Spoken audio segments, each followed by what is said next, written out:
Hello, everyone. Thank you for tuning in once again to Queen Ahmadiyyah TV presents Beyond the Realm. Okay, so let me see who is in here. Okay, Queen Ahmadiyyah, 7 Scales, Terry, Melanated Brown, Zakira, Flow Records, Dan is here, Creator Rashida, Nakisha, October Opal. All right. And everyone else, thank you all for tuning in. So tonight I'm going to be discussing the Mothman. Okay, this is a nefarious creature that many claim to have seen. Said that he's very tall, has brown or gray wings, because different people have said different things. And hello, Howard. And so people have said different things. Some people have said they've seen bright red eyes on the Mothman. Some people said they didn't see eyes at all because it didn't have a head when they saw it. So imagine that.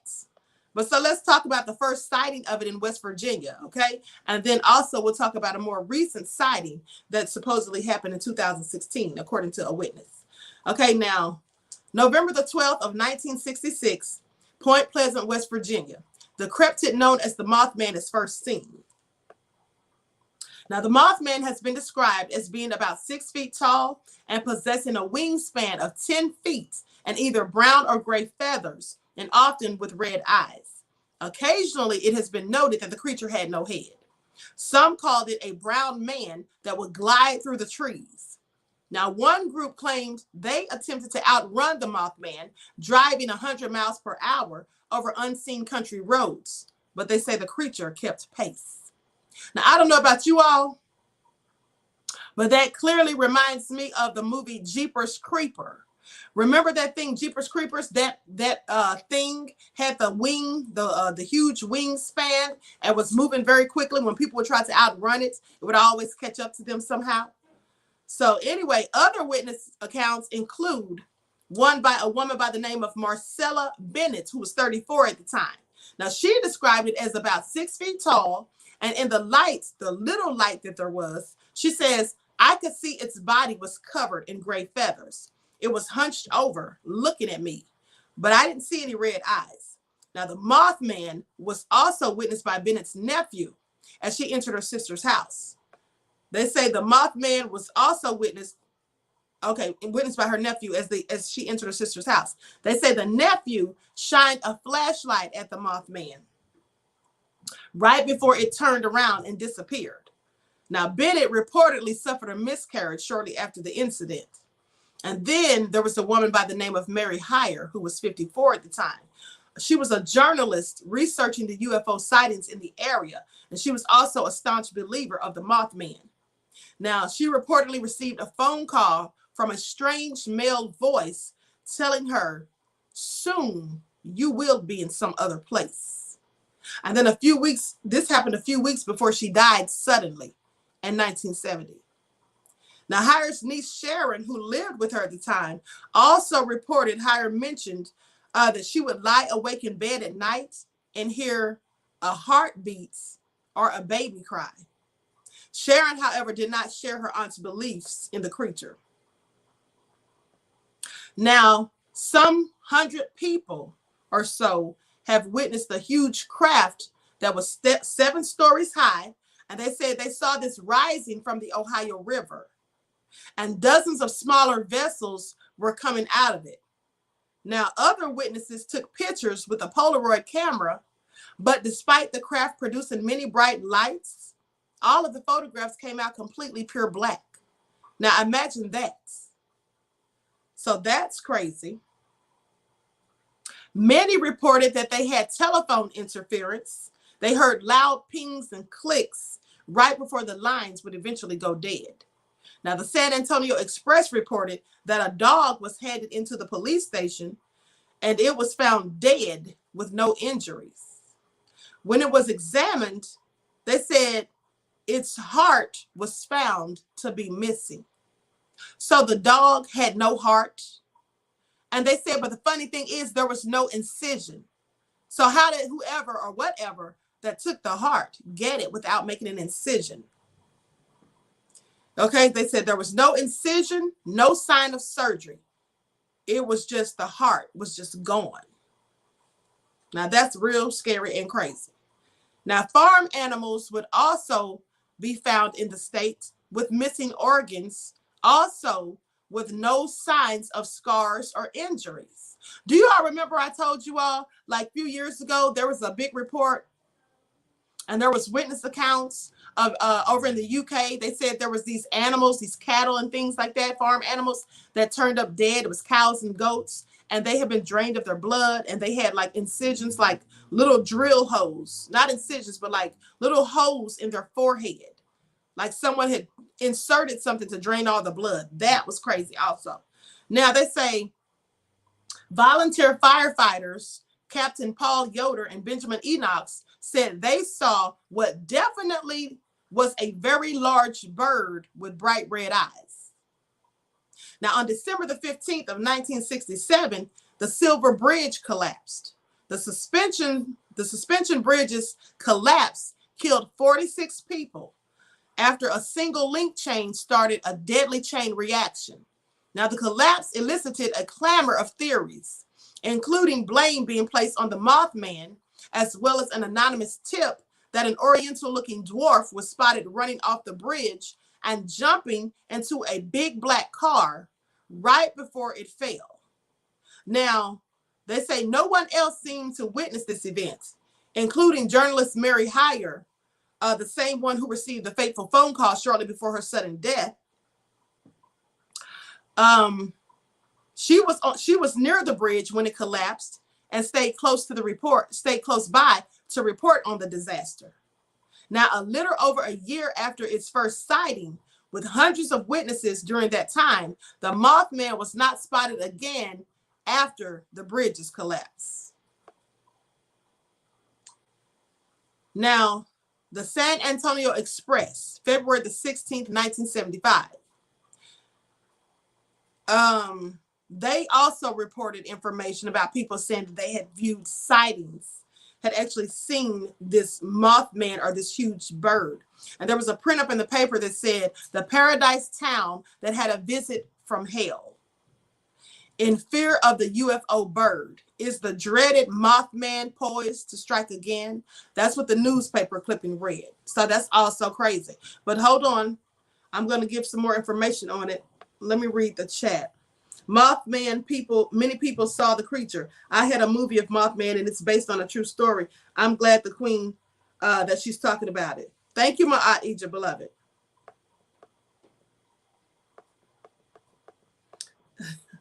What the hell happened? They hating? Hello, Nathalie. Okay. They hated on the interview with Kendrick. Yes, apparently so. And just so you all know, let me mention that really quick. So they banned my channel for a week. So if you want to get your daily vitamins and your morning wake-up calls, you'll have to subscribe to my other channel, the Queen Ahmadiyyahshakur TV show, if you have not already subscribed to that channel, because I'll be going live on there for a week since I can't go live on the other channel, Authentic Black Goddess, okay? All right. And if you want to see Kendrick's interview, you can also see it on that channel because they didn't take it down on that channel. Okay. So that all being said, let me continue. Everyone, please get the likes up. Be sure to like and share the footage. Okay. So that we draw more people into the algorithm for the viewing. Now let's listen to this. This is more information. This is from the Psychology of Extraordinary Beliefs. Starting November the 15th of 1966, the people of Point Pleasant, West Virginia, an otherwise quiet town on the Ohio River, began seeing something strange in the community. Now, that night was the first widely reported sighting of a creature known as the Mothman, also described as a flying man with 10-foot wings and stood 7 feet tall with large eyes. Some called it a monster bird. Now, in the sighting that started the town's belief in the creature, 2 young couples were out for a drive late at night when they saw the creature. Terrified, they left the scene and reportedly were chased by it at speeds accelerating to 100 miles per hour. From here, many in the town began to report sightings of the Mothman, as well as other extraordinary phenomena such as UFOs and even the men in black. Now, the belief in the Mothman became important to these people as they began to blame bad happenings from the Mothman sightings, or from the Mothman sightings, such things like dogs. 8 people all the way up to the there was 8 people. I guess these 8 people came up missing also. And then they say all the way up to the Silver Bridge collapse in 1967. However, like Bigfoot and other cryptids, belief in the Mothman defies any animal we have ever documented, and the presence of some other precognitive and psionic abilities that bring the creatures even further from the realm of reality as we know it. Now, they say to start, Richard and Linda Scarberry and Steve and Mary Mallett had their encounter on November the 15th of 1966. Now, they reported their sighting immediately and even said that they wouldn't report it alone. But there were 4 of us who saw it. From here, all the evidence of the existence of the Mothman remains anecdotal and circumstantial, such as weird footprints or clouds of dust through these sightings, though these sightings remained widespread in the community until the supposed sightings at the collapse of the Silver Bridge on December the 15th of 1967. Now, arguments against the belief typically state that the creature was actually simply a large bird, such as an owl. This is what some people said. And the sandhill crane is a bird that stands almost as tall as a man and has a wingspan of more than 7 feet, and even has large circles and bare reddish flesh around the crane's eyes, possibly explaining both the creature's stature and the red eyes, although the crane was not typically seen in the area during the time period of the sightings. Now, additionally, both couples reported that the eyes only glowed red, and only glowed red when their lights shined on it. So basically saying that they had the lights were illuminated when they shined their lights on it. And some people don't even think that this is a Mothman or whatever this creature is that people claim they've seen. They actually think it was the crane bird, the sandhill crane. So a fact that strangely or strongly suggests the red eyes were simply a result of red eye effect that is so common with flash photography. Now, once the belief began, many cognitive errors could have come into play to reinforce it. While investigating the sighting, Deputy Millard Halstead found a cloud of dust that could have been caused by the bird, as well as finding strange footprints. Now, these would be examples of post hoc reasoning, since they attribute to the observed phenomena to a woolly cause that they hadn't even directly observed. Okay, they say confirmation bias may be present in the sandhill crane theory as well, because the crane is likely the most plausible cause, but many would dismiss it since it wasn't native to the region. Because that bird has never been seen there. That's not a place you would normally see a sandhill crane. So that's why some people are like, nah, we don't think that's what it was. But you know, there's some people who don't believe in paranormal and supernatural things and beings and entities and all that. So they will quickly try to find a logical explanation, something that seems more plausible or believable to them. Now, people would begin to just associate any strange occurrences to the creature because it was much easier for them to remember. Now, additionally, many signs of a pseudoscientific belief are present here, such as the retreat to the supernatural, the abundance of anecdotal evidence, and even the appeal to authority caused by police actively investigating these sightings. Now, of course, the society of Point Pleasant would lend itself to the folklore like this. Even today, Point Pleasant only has a population of slightly over 4,000 people, according to the 2010 census. It was a small city, and such an event was huge for the community at the time. Everyone knew the Scarberries and the Mallets, so they would be more likely to believe them.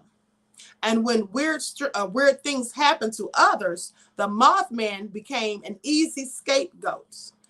Jan Harold Brunvand noted that recounting state that at least 100 people saw the Mothman, with many unreported sightings occurring as well. Basically, the community allowed for everyone to either have a story to know, or have a story or know someone with one, further reinforcing the belief that the town had. This social support for the belief was probably what really drove the Mothman stories to become so infamous.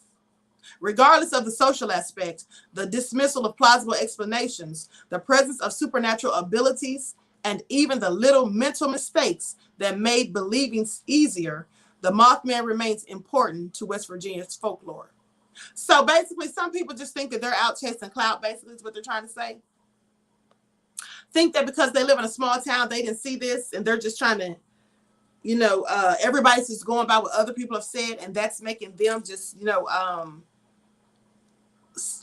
think that they've seen something when it really was like a sandhill crane, is what they're basically trying to say. Which means that they should have more believable evidence with a population of just 4,000, in my opinion. Absolutely, Creator Rashida. I absolutely agree. And here's the thing. I'm going to tell you like this. Just from my experience, stranger things, unbelievable things, paranormal things, let me tell you something. They're a lot more noticeable in small towns. They're a lot more noticeable because, for one thing, people don't have so much to do. Also, everyone knows everyone. So when one person sees or hears something or finds out something, they're quick to pass it around, and that information spreads like wildfire. So then once other people hear about it and know about it, they're going to start looking for these things too.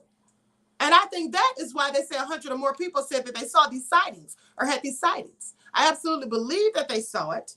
Yes, they are. More of it is being exposed too. Absolutely. Okay, absolutely. Similar to the UFO sightings in Kecksburg, Pennsylvania.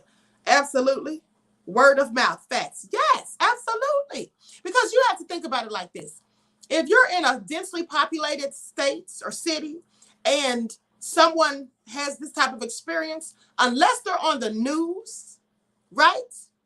Unless they're on the news, and now we have social media, so we can easily find out these things more quicker now and get it, to mass people. But think about this. Back in the 60s, when they didn't have social media, and the only way that multiple people or your stories went, public, is if you were on the news or it was in the newspaper and stuff like that. So with a little small town, they would have a lot more people witnessing these things and talking about these things than a densely populated area. Because if there's someone in, let's say, somewhere like New York City, let's say if 3 people saw it in New York City, how would everybody find out back then? Now, I'm not talking about now with the age of social media, but back then, how would that story circulate as quickly, or more people, be privy to this information? All right. So I absolutely believe they saw what they claimed they saw. But so now let's talk about this more recent sighting that happened supposedly in November the 20th of 2016.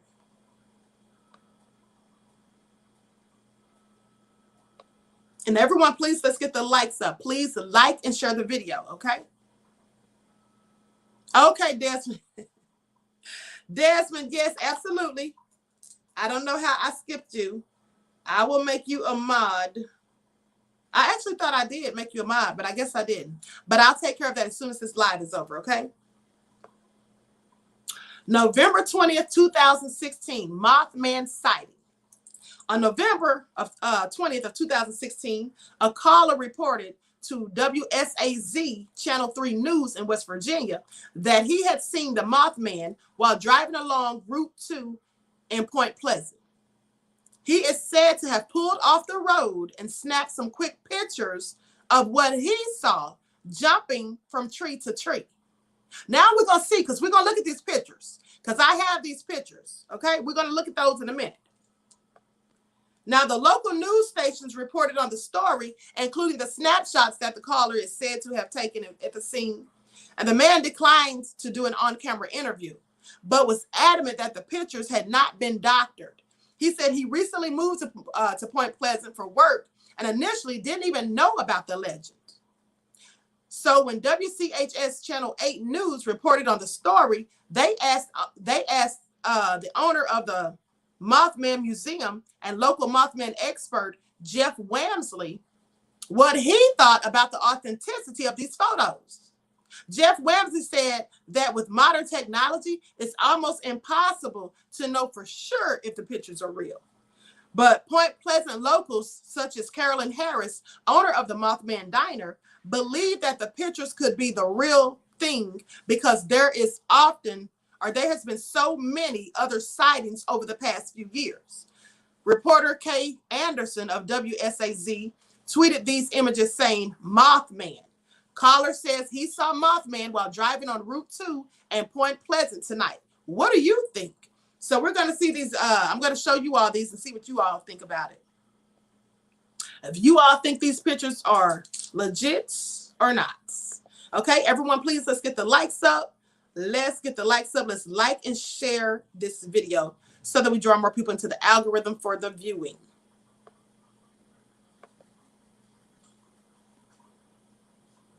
Let me zoom in just a bit. Now, I don't know about y'all, but that doesn't look like no bird that I've ever seen. Look at this right here. That looks like feet. That looks like legs dangling and wings. It looks like a person with wings. I don't know. What do you all think? Let me zoom in some more. I hope you all can get a good look at that. That looks like a person with wings. That's what it looks like to me now. Because this looks like some legs, I guess.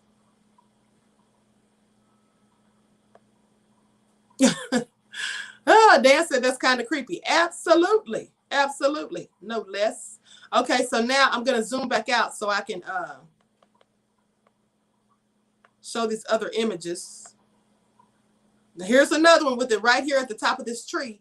Now, there it just looks like some wings. It looks like it could be a bird, but I'm not sure. Let me zoom in again. Right there. There's another one with it right here.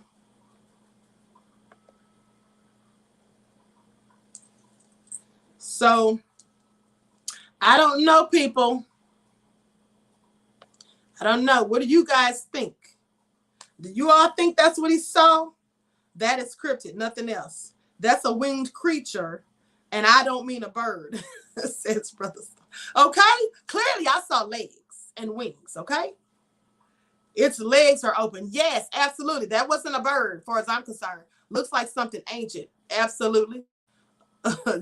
Paris Jane said a big-ass bird. Okay, Paris. So, Killa said Jeepers Creepers. Okay? That's clearly what it reminded me of. This is some supernatural happenings. Yes, I absolutely believe so. So this is all crazy, people. Clearly, it is all crazy. So I don't know. These people claim they saw it.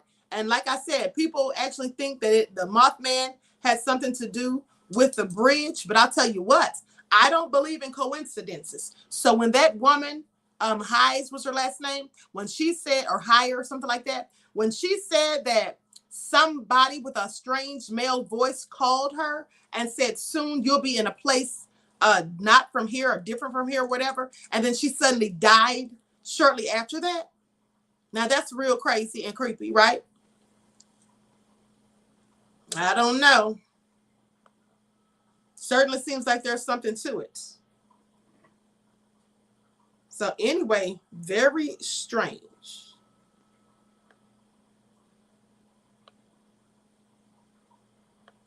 Okay, let me see if this is another article about it. Yes, maybe a shapeshifter. You know what? Absolutely could be. Either that or Count Dracula. And all jokes to aside, that was definitely some kind of animal. Whatever it was, it looked scary. Okay.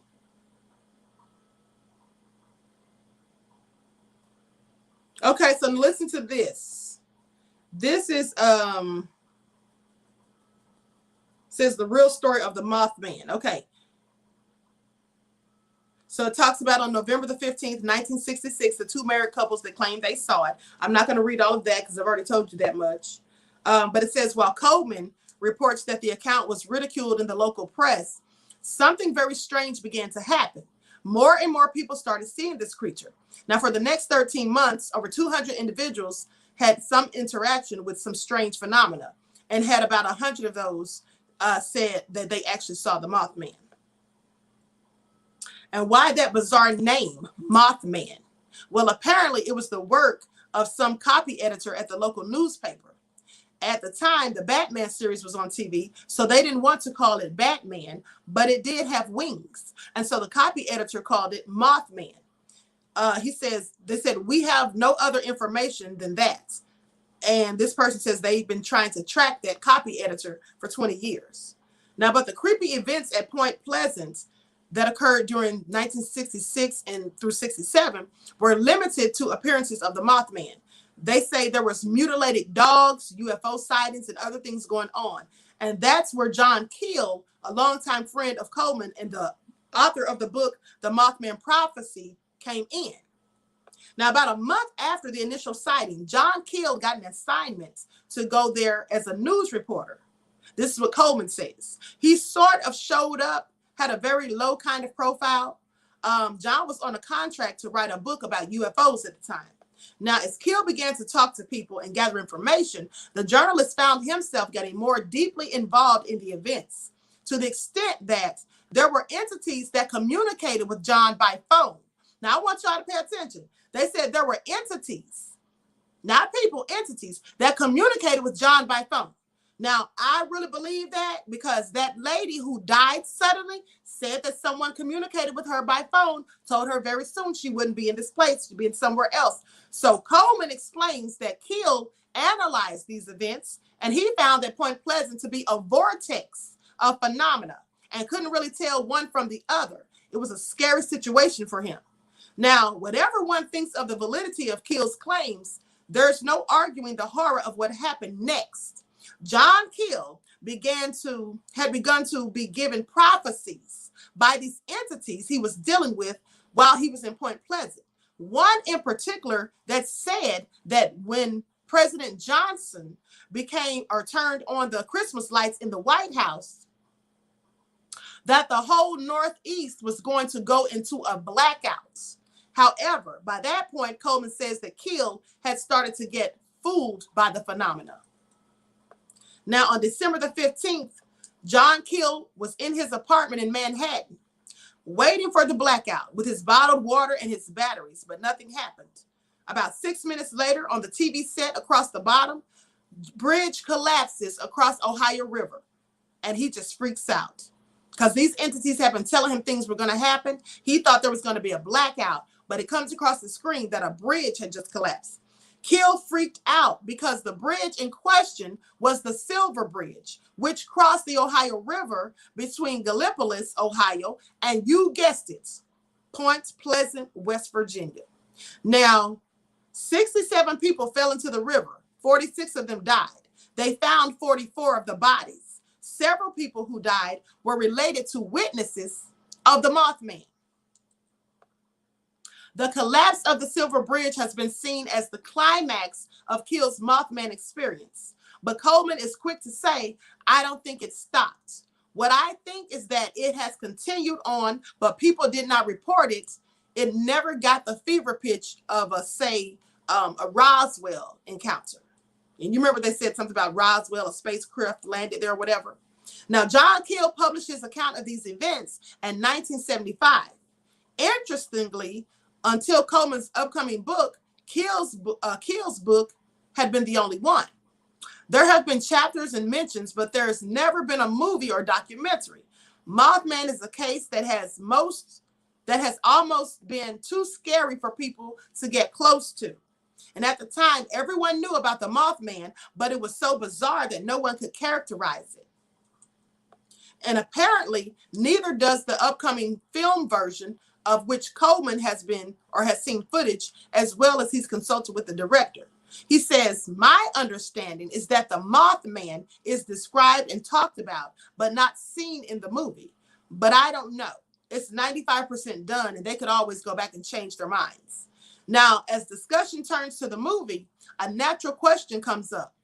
Does this kind of exposure help or hurt the work done by Coleman, who considers himself an investigative reporter? who comes into these things very skeptically. After all, this relatively obscure town is about to become very famous due to the film.